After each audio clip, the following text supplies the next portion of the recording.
And while I'm doing this, I get the most random phone call I have ever gotten.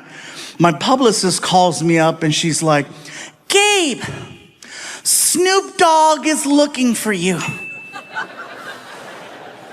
Excuse me? Snoop Dogg, I know who Snoop Dogg is, but what do you mean he's looking for me? Well, is he looking for me or is he looking for me?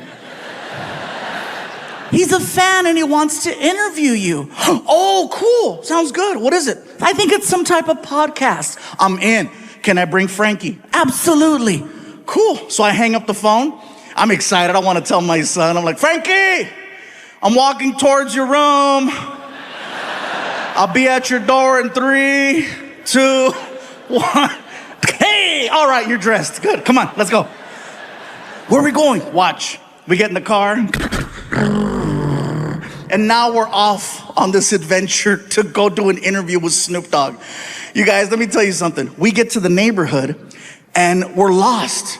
The GPS says we're there, but we're lost. We're looking for a house and there's no house, just a big building. And so I'm like, this doesn't look like a podcast, really? So I pull up to the security gate.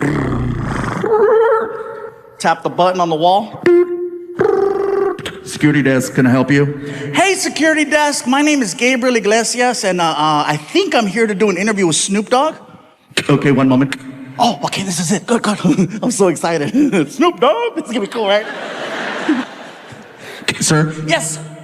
Yes, hi, there is no Gilbert Ignatius on file. What? Could there be another name? Another name? I don't know, Fluffy maybe? And the gate starts to open. I'm like, oh my God, I'm officially in the rapper's world because my real name doesn't mean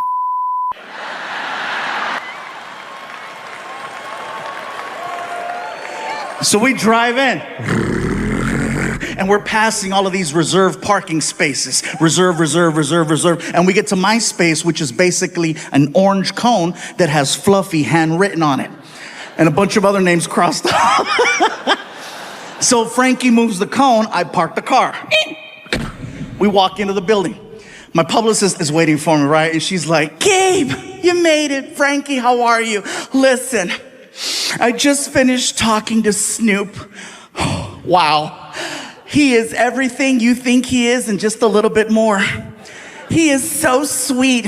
I cannot believe he was charged with double murder. He told me to just walk you guys into the studio and he'll be right back. He said he had to go outside and get in the right headspace or something. Okay, cool. So she walks us into Snoop's studio. I'm thinking I'm there for a podcast. Come to find out, it's for a TV show. Snoop has a TV show where he interviews celebrities. Everyone in the room is waiting for Snoop to return. You can hear the small talk,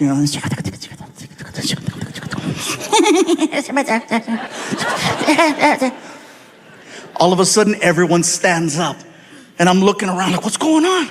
And I look at the door to see if Snoop's walking in and I don't see him. And I could see my son. I don't realize it, but Snoop is entering the room through a different door.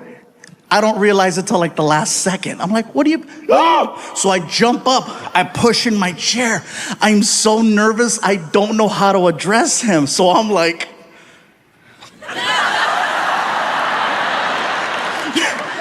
I felt stupid.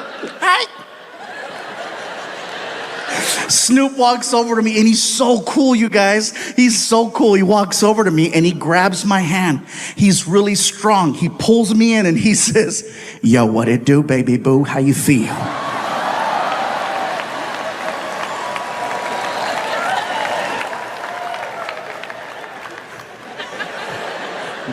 Thank you for having me. Yeah. Can I sit down? For sure.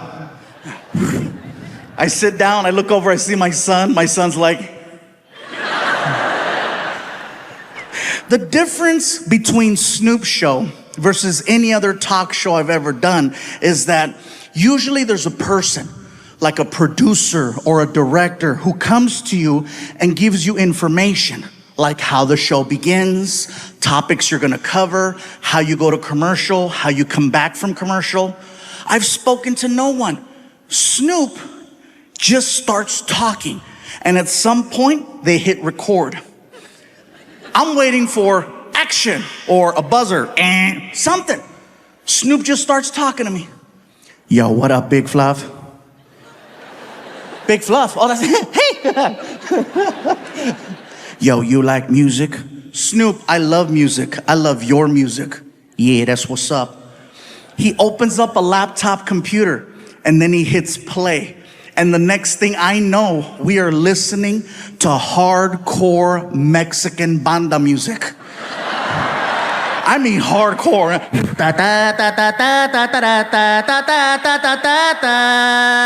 And you can hear gunshots in the song.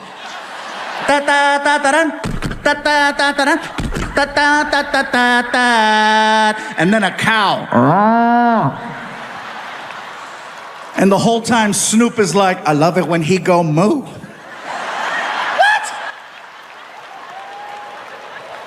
I feel like he's messing with me because I'm Mexican, right? So I called him out. I said, Snoop, do you understand what you're listening to? And he said this, and it scared me. He said, gangster recognize gangster. The reason why it scared me was because he was telling the truth. We were listening to actual Mexican cartel songs that don't play on the radio. And the fact that he knew that, the fact that his level of street knowledge in another language was that on point, I said, I gotta shut the hell up. Don't speak unless spoken to. That's the code. Next thing I know, Snoop reaches under the desk and he pulls out the biggest blunt I have ever seen. Oh, this sucker was huge. As soon as he pulled out that freaking blunt, I got excited because I wanted to grab my cell phone. Okay? I wanted to grab my cell phone so that I could take a selfie of Snoop in the background being Snoop. So while I'm fumbling, trying to get my phone, Snoop starts talking to me again. Yo, Big Fluff. Yeah, what? Hit that while I hit this.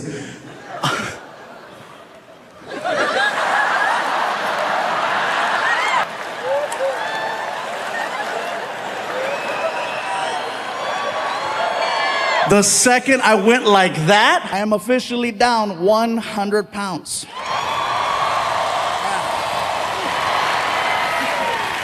Yeah. I know some of you in the front are looking at me right now like, well, how big were you? I know. Hercules. Yeah. Anyways, you guys, let me tell you what happened. Basically, I found out I was a little sick. I was diagnosed about 2 years ago, type 2 diabetic. Now, I maxed out at 445 pounds. Yeah, that's way past fluffy, okay? Let's be honest, that's not even, damn! 445 pounds, that's borderline Discovery Channel fat. That was like, I couldn't leave the house, you know? He wants to go to the movies. It was really bad, you guys, and so I was waking up every morning with a 300 plus sugar level. Now, anyone who knows anything about diabetes, that is super high. And you do that enough times and eventually, clear. It's so hard to say goodbye. They buried him in frosting. It was the sweetest funeral ever.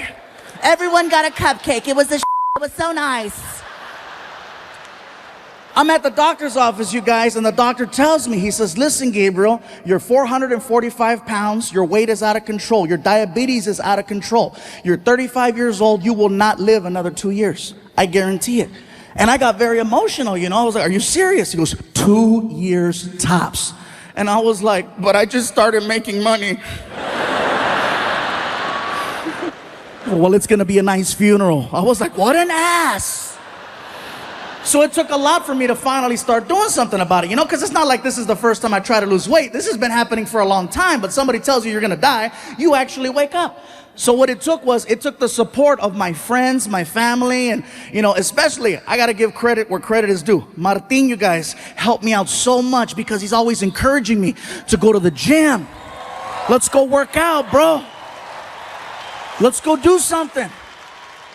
And more importantly than let's go work out is, you know, we're on the road together 46 weeks out of the year, so we eat together a lot, and he's always watching what I eat. And if he sees me reaching for something I shouldn't mess with, he checks me, especially breakfast. That's my favorite meal. I love breakfast. And they always put us at these nice hotels where they give us this continental breakfast with the buffet. And, you know, if I'm eating eggs and bacon and sausage, that's fine. Yes, some of it's fattening, but guess what? No sugar. If Martin sees me reaching for muffins or waffles, he makes a scene. He waits for me to get about 15 feet away, and he starts yelling in front of all the people at the restaurant. Oh yeah, he's still ghetto. I don't care if it's a Ritz-Carlton. Guess what? Machete's here. He starts yelling. He waits for me to get 15 feet away, and then he starts. Really, bro? You're gonna put that in your mouth, Fluffy? You know what that's gonna do to your body? Hey, have some self-respect. And he makes me cry at breakfast. I'm sad. I'm like, I don't want the muffin. I don't want it. I don't want the muffin. I'm not a little whore. I'm not a little whore. But see, that is a real friend who would check me and remind me, hey, bro, get mad at me all you want. I just want you to live. And I gotta respect that. That's why I love that dude, you know? And in turn, sometimes I gotta check Martin. Yeah. Believe me, you guys, it goes both ways. Sometimes I have to check him, not about his weight, but he has his demons too. You know, oh, believe that. Yes, sometimes there's limited space at the hotels where we're staying at. So sometimes we got to double up on a room. And every now and then Martino brings some random girl to the room at 3 o'clock in the morning, wakes me up. I got to look at him and say, really, bro? You're going to put that in your mouth?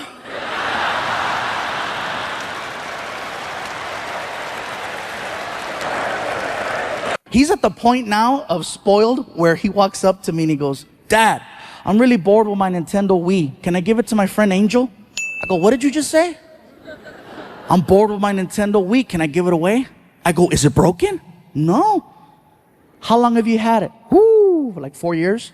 I go, how many games do you have for the Nintendo Wii? Like 300. I could feel you judging me over there. I felt that. Oh! You're judging me right now. I could feel it. She's over there. She's like, this is some Dr. Phil right here. He really messed him up. I heard you. Let me just, for the record, let me set this straight, okay? I did not buy my son 300 games. Here's what happened. I have a friend who's a computer hacker, and for $75, he put 300 games on my son's hard drive. Yes, I have money, but I'm still ghetto.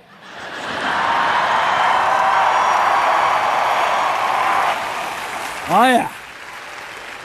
So I tell Frankie, do you realize how lucky you are? And then he rolls his eyes. Oh, lucky. I go, yeah, dude, you are. I says, you got a Nintendo Wii that works. You've had it for 4 years and it still works. If something happens to it, I can take it back to the store, get you a new one because I got a warranty that'll last you another 4 years. Why is that a big deal? Because when I was your age, I had a Nintendo. Wii? No. Frankie, in 1987, I had a thing called a Nintendo Entertainment System, okay? Nintendo Entertainment System. It didn't last 4 years. It lasts 90 days. 90 days is what it took for you to hit power and start seeing a flashing red screen. You know the flashing red screen where you have to look at the ground or look away or you have a seizure right then and there? Oh, yeah. And then what you had to do is you had to flip the Nintendo over and there was a silver sticker with an 800 number on it. And you call the 800 number and they put you in contact with someone in Japan who made you feel like a pendejo. Oh yeah, he made you feel stupid. You call him up and he's like, it costs $250 to repair Nintendo. $250 to fix it, but it's $150 for a brand new one. And if you couldn't afford $150 for a brand new one, like we couldn't afford $150 for a brand new one, you had to become a technician at the age of 7, 8, 9, 10, 11. You had to go in the kitchen and find the most messed up butter knife you could, right? The one that had bent marks and rust stains, and take that sucker back in the living room because you were going to perform an operation. You were going to perform an operation and bring that Nintendo back to life. Yeah. You had to work to play. You had to unplug it, plug it back in, power reset, power reset, power reset. It was like performing CPR. You'd hold a cartridge and then it was like, you push it down, you push it up, you push it down, you push it. So then she walks me into the doctor's office. I sit down, doctor walks in, and we spoke for an hour. In a nutshell, what he says is that he wants to take my stomach, which in his opinion is the size of an NFL football, and he wants to cut it and make it the size of a hard-boiled egg. Therefore, you only eat this much and you lose weight with time. Problem with gastric bypass is that if you don't stick to their program religiously, not only will you not lose weight, you will gain weight, and you'll have a series of complications. And then he asked, do you travel a lot? I'm like, I'm on the road 46 weeks out of the year. He goes, this is not going to work for you. I'm like, I agree. I like 2 eggs. I said, well, what should I do? He goes, I don't know, but this isn't going to work. So I left the office. I was bummed out, you guys. I get in my car. I was so depressed because I'm like, someone told me I got 2 years to live. Surgery is my last hope. And so I started crying. I was sad. I was in the car. I'm crying. I'm like, what the hell am I going to do? And the only thing that could cheer me up was a drive-thru. And I know that sounds crazy. Some of you are like, isn't that what got you in that position to begin with? Yes, but it's the only thing that made sense. There's a reason why it's called comfort food. Think about that. Anytime you see someone eating a burger, they never look sad. They always look happy. You might look sad walking in, you might look sad walking out, but when the actual event of eating a burger is happening, life couldn't be better.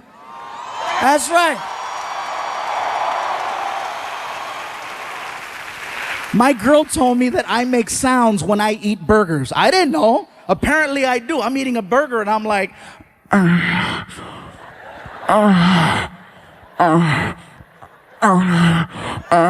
She was like, are you eating that or are you eating that?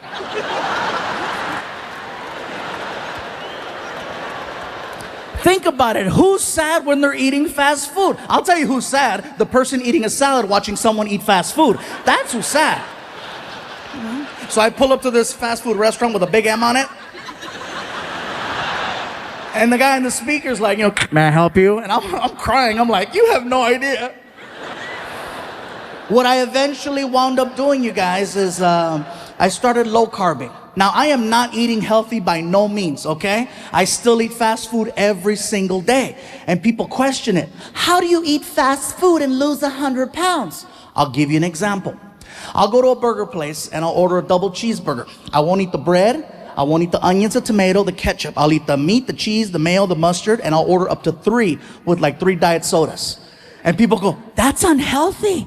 The cholesterol's gonna kill you. I agree. But guess what? Cholesterol's gonna take 10 years to kill me. Diabetes is gonna do it in 2. Right now, I'm winning by 8.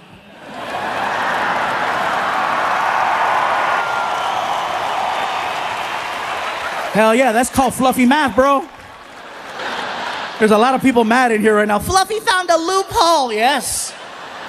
So I started low carbing, I started doing yoga, and I know that sounds like a joke right there. Yeah, some of you are like, he means yogurt. No, yoga. Freaking DDP helped me, and then, keep it cool.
Bueno.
But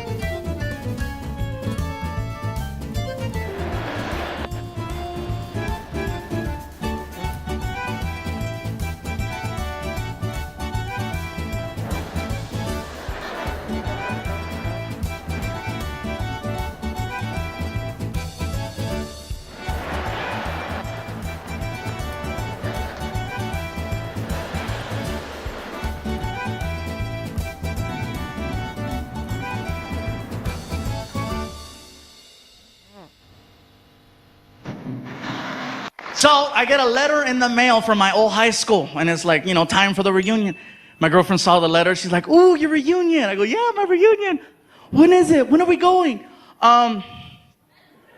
Actually, I was gonna take my friend Tony, because we went to high school together. He's my best friend since high school, so I was gonna take Tony. "You're gonna take Tony instead of me. That's what's gonna happen, huh? You're gonna take Tony instead of me. Your girlfriend, you're gonna take Tony." "No. It's okay. It's okay. You take Tony, okay? And I hope you have a great time." "Oh, thanks. I knew you'd understand, baby. I love you." Don't ask too many questions, you know what I mean? So my buddy Tony and I, we go to a high school reunion. We get there early, too early. There's nobody in the banquet hall. So we go upstairs to the bar area. We're watching a basketball game. Everything is cool until some guy recognized me. "Hey, you're the comedian. What's up, dude?"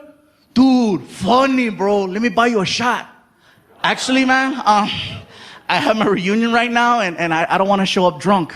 "Oh, I see how it is, bro. You're too good, huh? That's what it is, huh? Excuse me, George Lopez."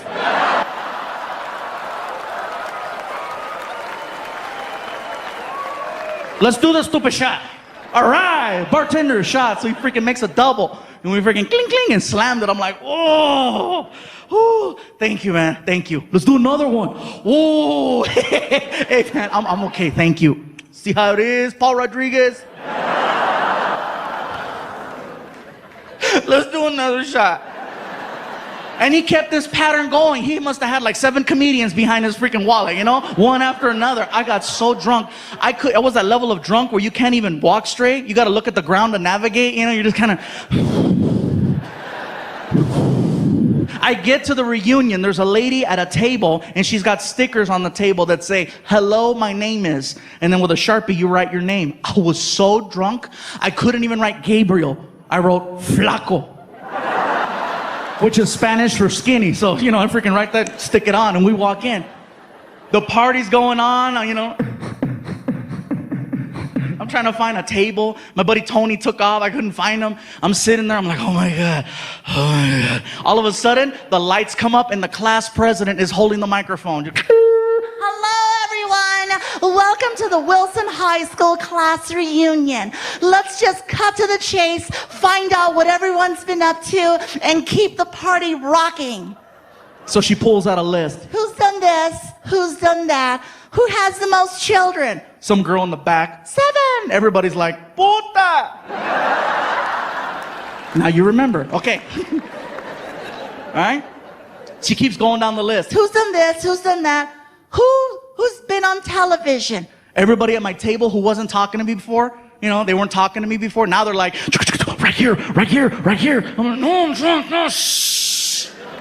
Sure enough, here comes the girl. Oh, we have a celebrity over here. Come on, say something. Get up here, Flaco. Come on, Flaco, get up here. No, I'm okay. Oh, come on, get up here. Are you too good or what? So I got mad and I jumped up. "I'm not too good."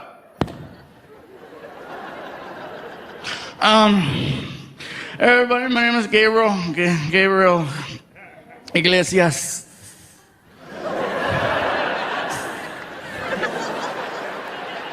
I don't want to say a whole lot right now because I've been drinking and I don't want to say nothing stupid.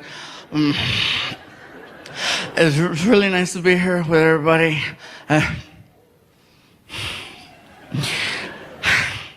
I see 2 girls here tonight. 2 who, when I was in the 12th grade, I asked out to the prom.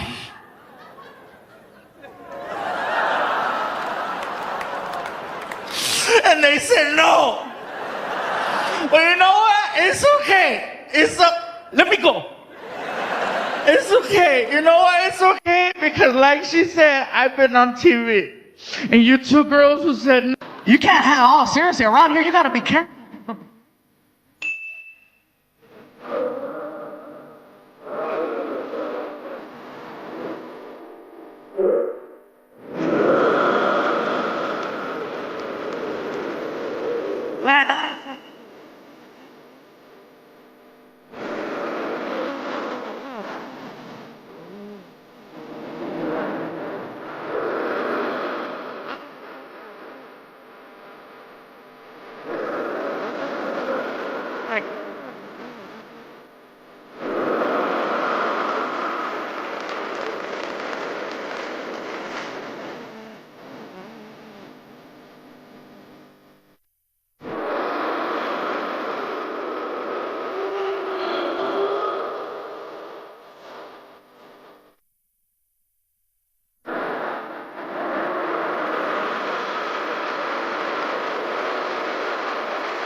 I was going to say,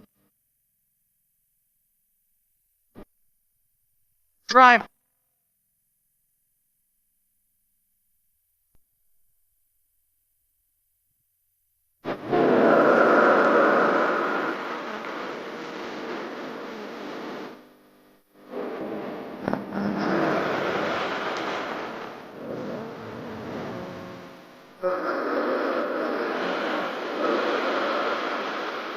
Well,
I don't know, class.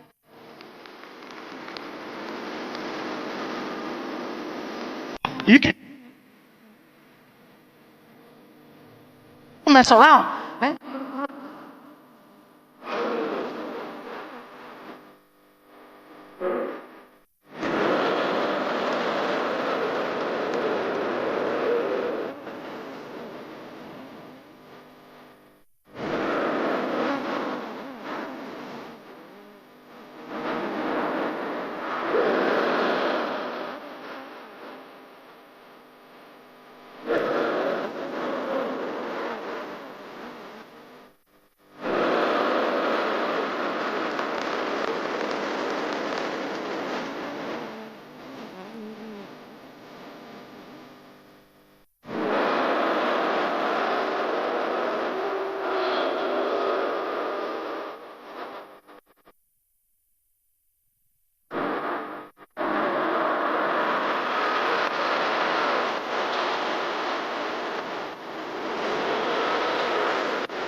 As I said.